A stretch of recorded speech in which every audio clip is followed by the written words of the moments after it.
Manna and quail, Exodus 16. Bread from heaven. They had seen the sea split open. They had walked on dry ground between walls of water. They had sung the song of the redeemed. The waters of Marah turned sweet, but now their stomachs were empty, and their memory was short. On the 15th day of the second month after they had come out of Egypt, they arrived at Sin, which is between Elim and Sinai, and they grumbled against Moses and Aaron. The Israelites said to them, "If only we had died by the Lord's hand in Egypt. There we sat around pots of meat and ate all the food we wanted. But you have brought us out into this desert to starve this entire assembly to death." Then the Lord said to Moses, "I will rain down bread from heaven for you. The people are to go out each day and gather enough for that day. In this way, I will test them and see whether they will follow my instructions. On the 6th day they are to prepare what they bring in, and that is to be twice as much as they gather on the other days." So Moses and Aaron said to all the Israelites, "In the evening you will know that it was the Lord who brought you out of Egypt, and in the morning you will see the glory of the Lord, because he has heard your grumbling against him." "Who are we that you should grumble against us?" Moses also said, "You will know that it was the Lord when he gives you meat to eat in the evening and all the bread you want in the morning. Who are we? You are not grumbling against us, but against the Lord." 9 Then Moses told Aaron, "Say to the entire Israelite community, 'Come before the Lord, for he has heard your grumbling.'" And when Aaron spoke to the assembly, the people turned, and there it was, the glory, the weight, the presence of the living God, burning in the cloud, hovering over the camp. Silence fell. The Lord said to Moses, "Tell them, at twilight you will eat meat, and in the morning you will be filled with bread.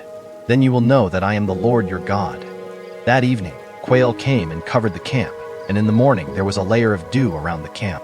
When the dew was gone, thin flakes like frost on the ground appeared on the desert floor. When the Israelites saw it, they said to each other, "What is it?"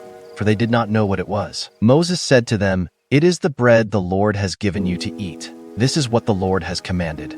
Everyone is to gather as much as they need. Take an omer, 1/10 of an ephah, for each person you have in your tent." The Israelites did as they were told. Some gathered much, some little. And when they measured it by the omer, everyone had gathered just as much as they needed.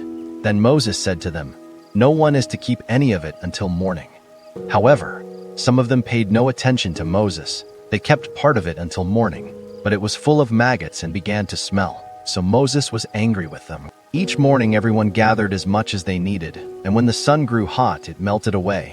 On the 6th day, they gathered twice as much, 2 omers for each person. And the leaders of the community came and reported this to Moses. He said to them, "This is what the Lord commanded. Tomorrow is to be a day of Sabbath rest, a holy Sabbath to the Lord. So bake what you want to bake and boil what you want to boil. Save whatever is left and keep it until morning." So they saved it until morning as Moses commanded, and it did not stink or get maggots in it. "Eat it today," Moses said, "because today is a Sabbath to the Lord. You will not find any of it on the ground today. 6 days you are to gather it, but on the 7th day, the Sabbath, there will not be any." They called it manna. It was white like coriander seed and tasted like wafers made with honey, and it fell every morning for 6 days. And everyone gathered, and everyone had enough. The one who gathered much had no surplus. The one who gathered little had no lack. God's economy perfect, daily, sufficient. Then Moses said, "This is what the Lord has commanded. Take an omer of manna and keep it for the generations to come, so they can see the bread I gave you to eat in the wilderness when I brought you out of Egypt." So Aaron took a jar and put an omer of manna in it. Then place it before the Lord to be kept for the generations to come.